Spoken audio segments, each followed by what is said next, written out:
Fala galera do Intercâmbio Viagem, aqui Homero Carmona, estou com minha amiga de longa data, Milena, e hoje a ideia é falar sobre como viajar muda a sua perspectiva de vida, como é que você, tendo novas referências, você começa a ver o mundo de outra maneira, e a Milena vai contar um pouco da história dela para depois a gente começar a bater um papo.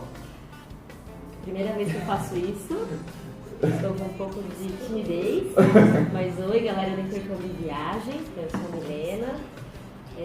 Faz 5 anos que eu fui morar em São Tomé das Letras, que é uma cidade no sul de Minas, bastante conhecida por várias famas, mas principalmente por ser um lugar com bastante natureza, cachoeira, trilha, e o fato de a gente ter escolhido morar para lá tem a ver com isso, de buscar uma vida mais próxima dos recursos naturais, mais conectada com os elementais, né, com terra, fogo, água e ar, que é o que a gente procura incorporar nas nossas vivências, e principalmente uma conexão com essa vida mais autêntica, assim, né? Porque o que a gente vive aqui hoje na cidade, estava conversando com a Mary, que é um pouco essa bolha assim, de alienação. A gente não sabe de onde vem o que a gente consome e nem para onde vai, o que surge depois disso, que são os nossos resíduos.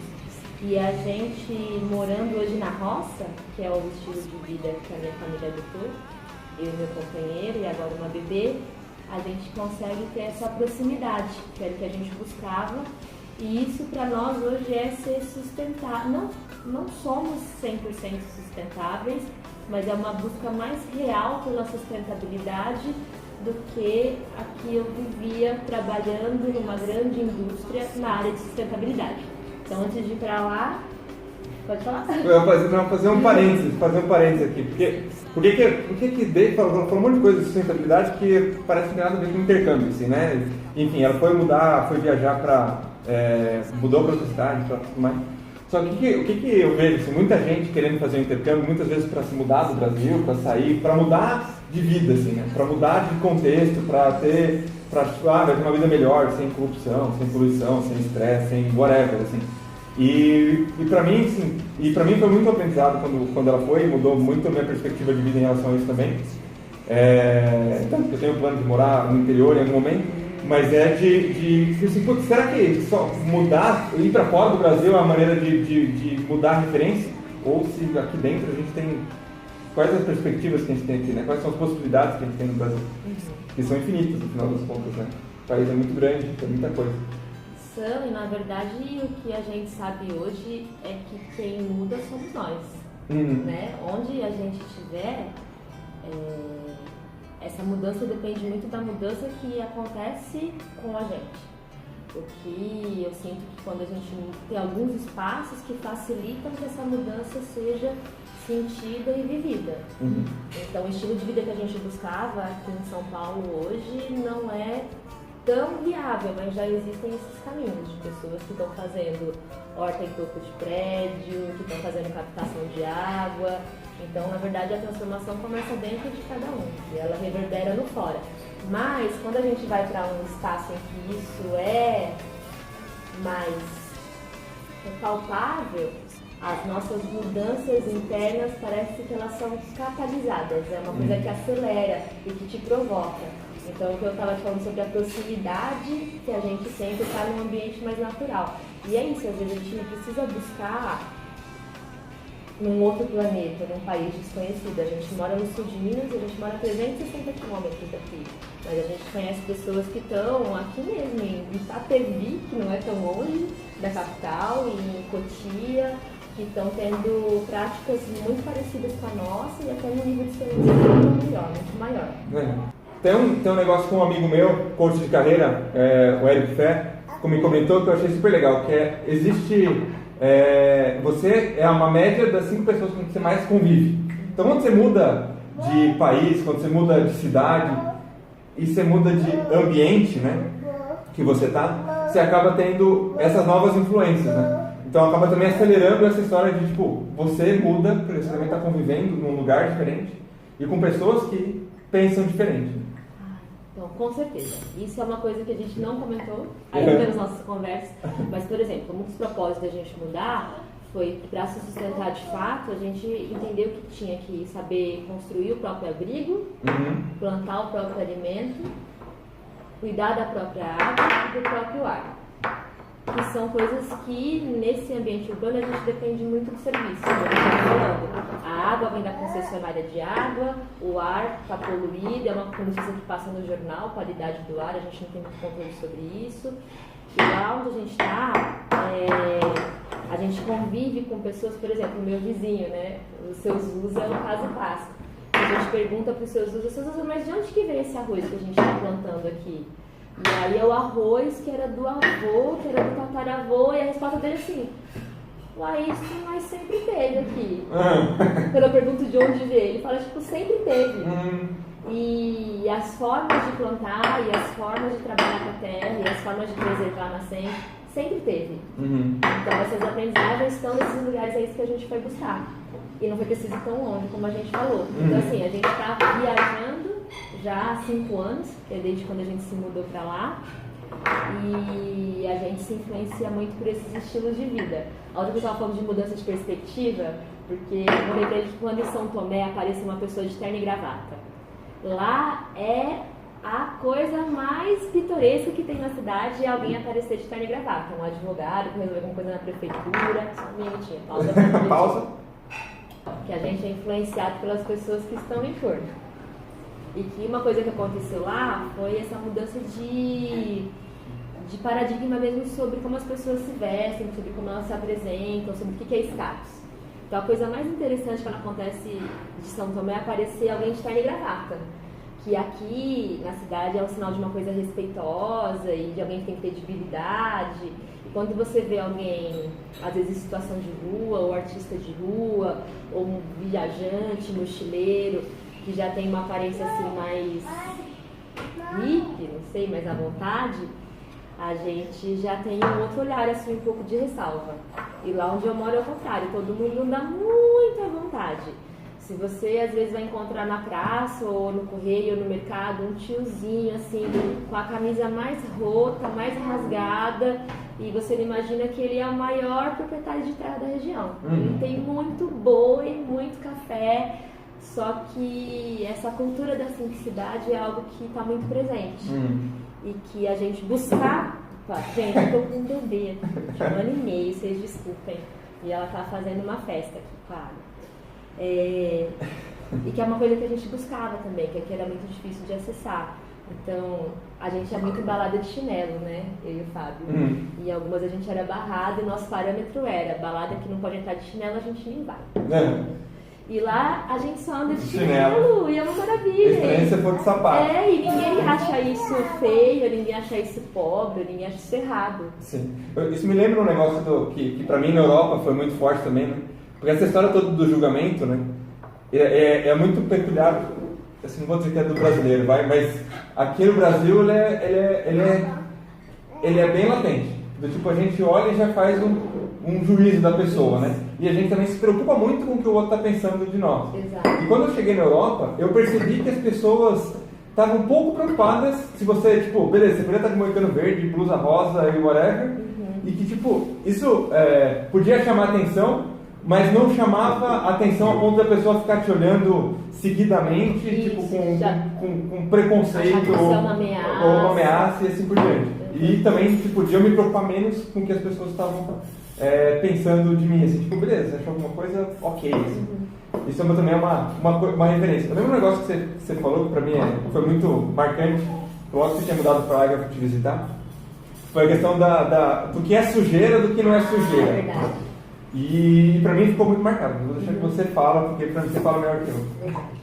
Ele me perguntou, né, como é que estava sendo a mudança, que eu tinha me adaptado, e eu contei que a nossa percepção do que é sujeira e do que é limpeza, de higiene, ela tinha mudado.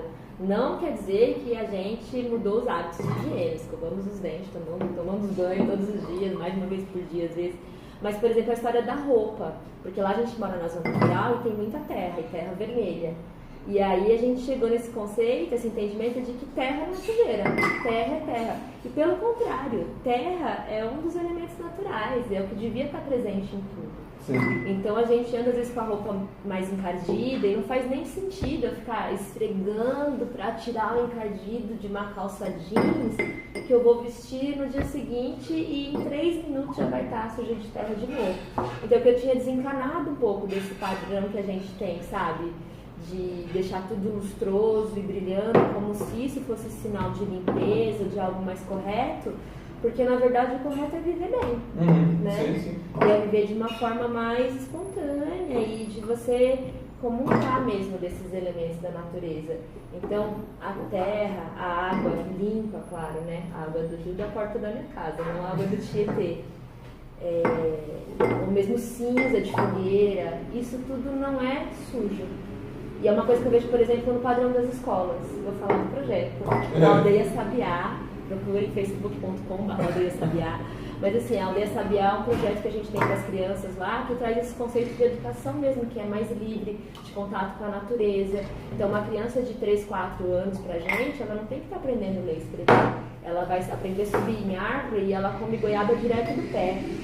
E essa goiaba não é suja, você não tem que ficar lavando 100 vezes esfregando a goiaba. Ela tem terra, né? Ela tem terra. Evidentemente um bichinho que só come goiaba e, portanto, é goiaba. Exatamente. Então, foi um pouco disso que eu compartilhei, que eu andava mais suja, e que eu chegava aqui em São Paulo e minha mãe falava, até hoje, essa vinda que eu fiz agora, eu te contei que minha mãe foi desencardir minha bermuda jeans com bicarbonato de sódio, e um super orgulho de que ela desencardiu minha bermuda, e eu fiquei feliz e agradecida, mas na primeira semana tipo, já não vai valer mais. Voltar a ficar suja, do ponto de vista dela. Sim, sim, não, e realmente esse negócio do tipo, aqui eu gostei também de uma visão, foi assim, aqui a coisa cai no chão, e a gente, tipo, acabou de ilustrar, etc, e, tipo, caiu, a gente achou que tá sujo, tem que jogar fora. Naquele receio, assim. Exato. Tipo, se cai na terra, imagina que o negócio caiu na terra, mas a terra é de onde o negócio veio, tipo, tá sujo ou não tá sujo? Putz, obviamente que deve ser preferível, não, se vamos possível. dar um exemplo real. As coisas caem no chão na minha casa, eu passo uma água e minha filha volta a comer. As coisas caem no chão aqui na casa da vovó, ou mesmo na rua, a gente tem que jogar fora. Porque o sapato que vem pisado da rua para dentro da casa da vovó aqui, ele traz um monte de coisa que eu não sei o que é. Então eu preciso jogar fora, não tem como lavar e dá para ela voltar a comer. Lá em casa, caiu no chão, você tira a terra. Se você estiver no mato, às vezes você não vai nem lavar, você só vai tipo, dar aquela batidinha para tirar a terra e ela vai voltar a comer. Porque não tem esgoto, não tem lixo, não tem gente fazendo xixi na rua. É uma outra concepção, assim, a sujeira que a gente tem lá, na verdade, pra gente é um modo de vida. A gente falou do carro, desculpa, eu lembrei. E às vezes tem amigos que vão visitar a gente, quando voltam de lá, manda higienizar. Espero que ninguém se ofenda com isso, os amigos vão saber quem são eles. Mas manda, tipo, lavar o carro por dentro, sabe? Higienizar o carro. E tudo bem, porque eles moram na cidade, tem um outro parâmetro do que é o carro, do uso do carro. E o nosso carro a gente só lava quando vem pra cá, porque senão as pessoas acham muito estranho. Mas é porque é isso, pra gente a terra é um modo de vida, sabe? E é natural. E a gente saiu em busca desse natural. A gente estava falando dessa... Você comentou agora, assim, o rio que está na porta, ou a sujeira que você joga, etc. E uma coisa que a gente estava falando também era a questão da proximidade da ação e reação, né, do impacto que você tem no ambiente, né? Que, tipo, aqui, você falou da goiaba, né? E a goiaba pra gente é tipo, uma goiaba e um chocolate parece que veio no mesmo lugar, assim, tipo, tá escrito... Do mercado. Veio do mercado e tá escrito assim, alguma coisa, José e João, limitada à indústria, assim. CNPJ da goiaba. A goiaba tem um adesivinho dizendo isso, então pra gente tem essa percepção, e a percepção de que a gente aperta a descarga, o negócio... Magicamente sumiu a sua sujeira, o seu cocô. Sim. Eu lembro esse exemplo é bom do intercâmbio, que foi, tipo, cheguei lá, né, tipo, a gente percebe que no nível, né, que o lixo do banheiro não vai para fora de casa sozinho. Não. A gente já sabia que ele não ia de fora pro aterro sozinho, né, que alguém passava lá e pegava porque o caminhão de lixo fazia tudo no barulho. Mas que ele saía do banheiro para fora, tipo, beleza, eu não cuidava disso, né? Mas no caso que a Milena e o Fábio construíram lá, vocês criaram até uma compostagem natural na casa lá, né? Isso. E daí, tipo, o impacto é geral, tipo, sei lá, se você for mais ao banheiro, lógico que normalmente é uma pessoa, mas se tiver mais gente no banheiro, você tem um problema, tipo, direto. Essa distância, nem falar que assim, putz, a gente tem empatia, ou por alguém, a gente não consegue sofrer pelas crianças que estão sofrendo na África, porque elas estão muito distantes, e porque o impacto é muito distante. Nesse caso, você sente o impacto, e ele volta muito rápido para você ou para alguém que está muito próximo de você, né? O que a gente estava falando sobre isso tem muito a ver com a diferença entre morar numa cidade grande, como São Paulo, uma cidade pequena, como onde eu moro, e com a vida num ambiente urbano, onde tem serviços, que a gente está falando dessa parte de serviços, e a vida numa zona rural e de uma forma autônoma, que é o que a gente escolheu fazer, tentar chegar nessa autonomia. Então, aqui é como a gente fala, sistema de esgoto, serviço da Sabesp, dá descarga, seu cocô vai embora. E não é que esse impacto não existe, esse impacto vai chegar, não vai dar para ouvir, numa comunidade ribeirinha de um pessoal que você não sabe quem é, mas ele vai chegar. E lá em casa, a gente tem o nosso terreno, o nosso sítio. Se eu não souber para onde vai meu cocô, se eu fizer tipo uma fossa negra, ele vai para a terra, que é uma fossa sem reboco, sem nada, um buraco na terra. E essa água de cocô vai para o lençol freático, que vai para a nascente da água que eu bebo, outra pessoa bebe ali perto, ou para o rio onde a gente toma banho. Então a gente fez uma fossa que chama evapotranspiração. Quem quiser procurar no Google, fossa de evapotranspiração. Ou quiser saber como é que faz, né? É muito legal. Só que essa fossa ela é dimensionada para o número de pessoas. Então assim, a nossa ela foi dimensionada para uma média de consumo regular de uma família de 4 pessoas. Como nós estamos em 2 adultos e um bebê hoje, eu posso sim receber pessoas no fim de semana, dar uma festa. Só que eu falo para os meus amigos, tem que ir em grupo de no máximo 4 de cada vez. Porque se começa um monte de gente a fazer bastante cocô, a fossa enche, ou a capacidade dela ultrapassa. Então é isso, o fato de estar próximo do meu recurso, do que eu consumo, então a minha água vem da nascente. Quando é época de chuva, a nascente está ok. Quando é época de seca, de estiagem, que é o meio do ano, a gente já fica mais atento com o nosso consumo, porque senão a água pode acabar. E não é tipo o sistema cantareira e o volume morto, entendeu? A gente tem que ir lá ou na verdade é o meu vizinho que faz esse trabalho. Mas tudo bem, você tem que ajudar eventualmente. A gente ajuda. Ele vai lá para plantar a taioba, para plantar inhame na nascente, que é uma forma de reter água. Então a gente começa a refletir um pouco mais sobre essa coisa da escassez e da abundância. Então a gente tem esses hábitos de abundância que na verdade aqui na cidade é uma abundância um pouco fictícia, né? E a gente não para refletir sobre como deveriam ser feitos esses cuidados permanentes para não chegar na escassez. Sim.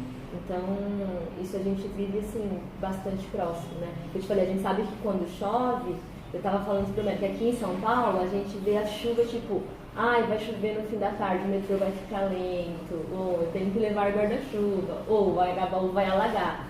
Mas a chuva é sempre um problema assim, dos outros. Assim. A prefeitura tem que cuidar do alagamento, o meteorologista no jornal vai falar da previsão do tempo e você sabe se você vai levar um guarda-chuva.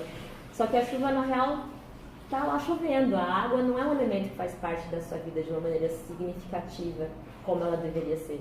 Sim. Isso me lembrou até, eu fiz um paralelo também, tipo, minha viagem recente para a Islândia, né? Então, assim, quando a gente vive num ambiente de cidade, né? Eu vivo num ambiente de cidade, a gente tem essa história do tipo, tem sempre e é muito grande, né? É tudo muito distante, tem alguém fazendo serviço de limpeza, de arrumação, whatever, do que a gente cuida. E sempre que acontece que eu falei, o exemplo que eu dei da criança na África que a gente não vê, aqui na cidade acontece o tempo inteiro também. A gente não tem essa noção. E na Islândia, mesmo sendo um país desenvolvido, rico, etc., eles têm esse senso de colaboração ou de impacto, de impacto no outro, porque também vive-se muito em comunidades menores, assim, né? Então isso para mim foi um choque muito grande, assim, do tipo, na Islândia, lá tudo é literal, assim, né? Tipo, a comida é difícil de chegar lá por conta da localização, do clima e tudo mais. Até mesmo comprar produtos de vestuário e tudo, não é uma coisa que não são lojas que tem em todo lugar. E daí acaba rolando em coisas que a gente acha que é mais comum em lugares pobres. Tipo, puta, compro coisa de segunda mão do outro. Ou, tipo, a Milena estava me dando um exemplo que, tipo, o cara do trator, que tem do vizinho dela que tem trator, ajuda a arar a terra dos vizinhos, e também ela e o marido vão ajudar na colheita quando chega a colheita dele. As colheitas dele são maiores do que a nossa, as áreas dele, é mais ou menos isso. E na Islândia tinha uma coisa parecida, do tipo assim, o cara que tem o trator, ele tira a neve do caminho para que todos possam passar, não só ele possa passar ou a família dele, né? Então, a questão da abundância e realmente de assim, entender que o problema é seu, ou o problema é do outro, né? Ou o problema é nosso, mas alguém vai resolver porque é um ecossistema que se ajuda. Também me parece uma mudança significativa aí, né? Isso. E a gente busca cultivar isso também, né? Porque eu te falei assim, isso existe, mas como a gente está em Minas, eu acho que isso tem muito a ver com a cultura de Minas Gerais. Então, isso que a gente sobre viajar no próprio Brasil tem isso. Os mineiros, um dos fatos desse seu lugar escolhido é porque Minas Gerais é um mundo de pessoas muito queridas, bastante solidárias, mais quietinhas mesmo, se caminhando quietinha, fazem essa bagunça que vocês estão ouvindo. Mas é isso, essa cultura mesmo do acolhimento mineiro já existia, mas esse fato das pessoas também, por elas estarem muito conectadas com os ciclos da natureza e tocarem isso da abundância e da escassez mais de perto, conforme a variação desses ciclos, traz esse sentimento de colaboração muito mais forte quando precisa. Porque eles sabem que se não tiver esse movimento conjunto agora, na próxima estação vai faltar para todo mundo. Acabou. Agora uma coisa que a gente não conversou, é que são na verdade vão ser duas. A primeira dela é desses 5 anos, assim, o que você mais, não vai falar das pessoas, o que você mais sente falta da sua vida na cidade? Puta, eu sei dizer na hora. Na verdade são duas.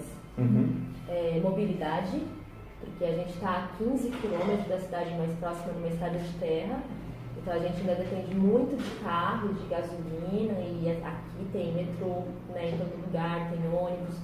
Então eu sinto um pouco falta dessa mobilidade, ter que pegar o carro para tudo é uma coisa um pouco chata, mas eu sinto muito falta de vida cultural, porque lá tem um movimento cultural local, só que como a cidade é pequena também, o movimento cultural que tem é a nossa própria comunidade que faz. Então às vezes eu sinto falta de ser espectadora de um movimento cultural, de um teatro, de um show. Ser influenciado e não ser influenciado. Não, sem até que a gente tem que organizar de fato. Então quando a gente faz algum movimento cultural, normalmente a gente termina cansada, porque a gente também teve que fazer para poder curtir. Então assim, eu venho para São Paulo todo ano ver animalmente, você sabe disso, da vida inteira, né? Então eu sinto falta de ter um pouco mais desses movimentos culturais, desses espetáculos, de coisas que a gente possa usufruir, sem ter que a gente criar para curtir. E aqui tem uma oferta muito grande, uma variedade muito grande. Então, assim, às vezes tem um show que teve da Cátia de França. Eu tinha que viajar 800 quilômetros para ir e voltar, né? Na verdade, 360, que são de lá para cá e vice-versa. De volta para assistir a um show. Quando eu morava aqui, eu tinha que pegar um metrô. Então isso é o que eu sinto mais falta, sem dúvida. Além das pessoas. Sim, não. Vamos tirar o concurso, né? Para ser a mãe, a prima, a família toda ficou para cá, né? Tem mais uma coisa. Se pedir uma coisa, eu vou falar a terceira coisa, que é um pouco do que a gente conversou. Todo mundo acha que assim, vou largar tudo, vou viver na roça. Ou vou largar tudo, vou morar no intercâmbio, não sei o quê, e é tudo mais simples, tudo mais fácil, porque a gente começou a falar disso e não terminou. Eu trabalhava em empresa, né, fiz todo o processo entre estagiária, assistente, analista, coordenadora, alcancei a vida que eu sempre sonhei, ganhava uma grana e entendi que não era o que eu queria. Eu achei que ia ser uma coisa, quando eu cheguei era outra. Então vou viver na roça porque a vida é mais de boa, é mais tranquila. Às vezes eu sinto falta de serviços. Que é isso, tipo, o cavalo do vizinho pisou na minha mangueira e quando eu abro a torneira não sai água, eu queria muito ligar para um encanador, né, e falar, nossa, encanador, vem consertar o meu encanamento. Não, tipo, é o meu, não sou eu que saio, vou falar, né, a real, é o Fábio que sai a hora que for da noite com lanterna pra conectar mangueiras que a gente fica sem água. Então a gente sente um pouco de falta dos serviços às vezes, porque na real foi uma escolha que a gente fez também buscar essa autonomia. Lógico. Mas com confortinho quem não gosta, né? Sim. A outra pergunta ela vai ser óbvia depois disso, né? Qual que é a melhor parte que você acredita que a gente até conversou, falou assim, putz, não é que esse mundo, que ela falou assim, putz, queria sair desse mundo corporativo, não sei o quê, a gente estava até conversando, não é que existe uma negação de que tipo, não pode ser, nunca mais, e etc, né? Não, se precisar, inclusive, estamos aí no mercado, mas ainda não estou precisando.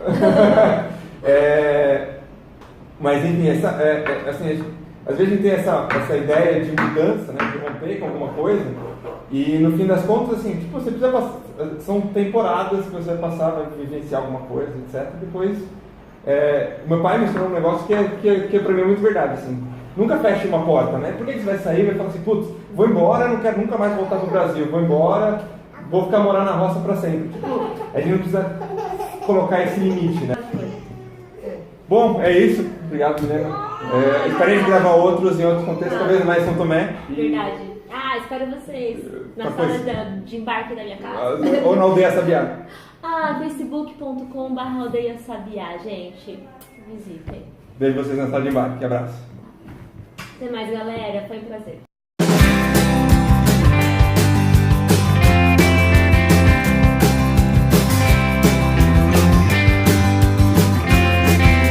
Sheltered from the sunlight in the shade beneath the tree.